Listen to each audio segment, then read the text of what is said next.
सत साई पवन भाई, मैं नीचे वॉक के लिए गई थी तो मुझे ना वहाँ पे 500 का नोट पड़ा हुआ मिला। तो मैंने बताया भी सोसाइटी में कई लोगों को। तो मुझे समझ में नहीं आ रहा मैं क्या करूँ उसका। अब मेरे मन में आ रहा है कि मैं या तो बिस्किट ला के कुत्तों को खिला दूँ। अब किसी और को तो मैं दे नहीं सकती। तो ज्ञानाधार से मुझे बताएं पवन भैया, मैं क्या करूँ। सत्साई बहन जी ये परमात्मा में सत्संगों में भी काफ़ी बार इसके विषय में बताते हैं। पहली बात तो जब हमें ज्ञान हो जाए तो रास्ते में चाहे हमें 500 रुपये मिले, चाहे 100 रुपये मिले, चाहे 1 लाख मिले, चाहे सोना मिले, हमें उसको उठाना नहीं है बहन। वो हमारे मतलब का ही नहीं है। परमात्मा ने रंका और बंका की कहानी के माध्यम से यही तो समझाया था।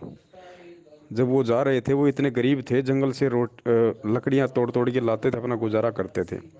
उनकी परीक्षा लेनी चाहिए थी। रास्ते में परमात्मा ने सोना बिछा दिया, जेवर। वो उसको ठोकर मार के चले गए, बोले मिट्टी पे मिट्टी क्यों डाल रहे हो, जबकि वो इतने गरीब थे। तो ये हमने उठाना नहीं है। चलो ये तो परमात्मा ने हो सकता है आपकी परीक्षा ली होगी, बाकी काल भी इस तरीके से हमारे साथ में छल बल कर सकता है। हमने मान लीजिए उठा लिया, वहाँ से 500 रुपये हम ले आए। आपने वहाँ पे कॉलोनी में आके बताया भाई 500 रुपये किसके, 500 रुपये किसके हैं। और काल वहाँ पे किसी में भी प्रेरणा कर देगा, या हो सकता है किसी के 10,000 रुपये कहीं गिर गए हों, वो गिर गए दूसरी जगह, और वो सोचेगा कि मिले इसको भाई, और ये खाली 500 रुपये देना चाहती है, बाकी ये 9,500 रुपये ये ये खुद खाना चाहती है मेरे। तो वो आपके पीछे लग जाएगा, फालतू में आपके साथ में झगड़ा करेगा कि मेरे बाकी के पैसे भी दे कहाँ हैं। तो कार्ड भी हमें फंसाता है। तो बहन जी चाहे वहाँ पे 20 किलो सोना पड़ा हो, हमने ठोकर मार के चलनी है, थूकना उस पर हमारे लिए बिल्कुल मिट्टी है, कोई मतलब नहीं है। अब आप ले आई, अब बताओ, अब आप टेंशन में आ गई फालतू में। अब आप कुत्तों को खिलाओगी तो बताओ वो किसका धन है, वो किसका पैसा है। आप उस पैसे को आप कुत्तों को खाना खिला दोगी, लेकिन भार तो आपके ऊपर चढ़ेगा ना, क्योंकि वो पैसा तो था ना वो किसी न किसी का। तो ये काल भगवान की भी होती है, जो है ये सूक्ष्म चाल होती है। और ये परमात्मा भी अपने भगत की परीक्षा ले लेता है, ऐसे ही जैसे गोपीचंद भर्तरी दोनों जा रहे थे, रास्ते में चांद की रोशनी थी। अब गोपीचंद भर्तरी दोनों राज त्याग के परमात्मा की भक्ति पे निकले थे, सब कुछ छोड़ छाड़ के।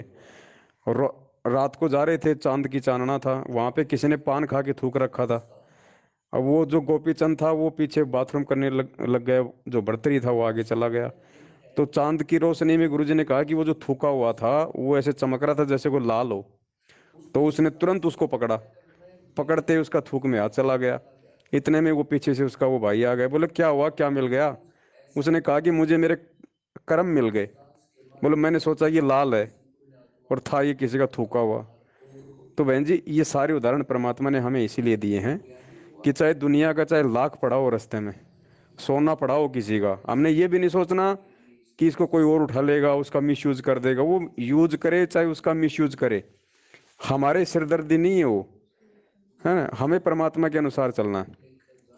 अब ये 500 रुपये जो आपको मिले हैं, आप इसको कहीं और मत देना। आप सोचो किसी बाबा जी को खाना खिला दूं, कुछ और कर दूं, आप इसको रखो अपने घर पे।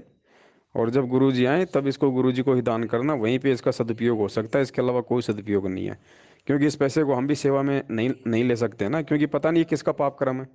पता नहीं कोई ये दारू के ठेके वाले का गिरा है, या कोई बकरे काटने वाले का गिरा है, पता नहीं वो किसका पैसा है। उसने उसने वो ईमानदारी से कमाया, बेईमानी से कमाया, ये किसी का चोरी करके लाया था, पता नहीं वो किसका पैसा है बहन जी। तो हमने उसको वो नहीं करना।